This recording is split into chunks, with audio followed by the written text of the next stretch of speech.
the former DGP has been passed away, and in fact a proper salute has been given by the Punjab police to former DGP just because he passed away due to the COVID situation, and even proper following the protocols. This is the situation that how a former DGP is giving the salute, last salute. You can see the drill of Punjab police is being held inside the crematorium, and even with the proper social distancing and no gathering. Only few family members, just few family members are present here.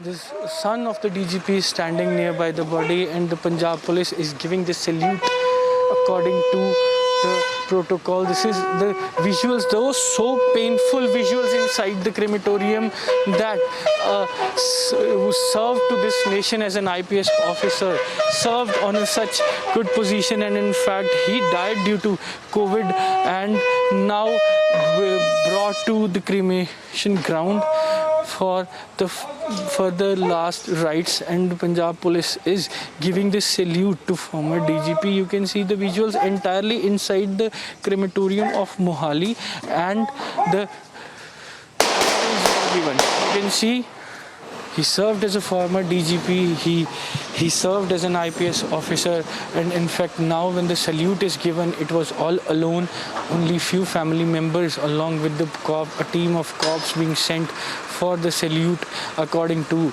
the ceremony, according to the protocol that's supposed to be followed for each officer who has served to this nation. And in fact this is the situation that is completely different and completely touching, the heartbreaking situation, just because the crematoriums witness each day around 14 cremations of COVID patients and remain full.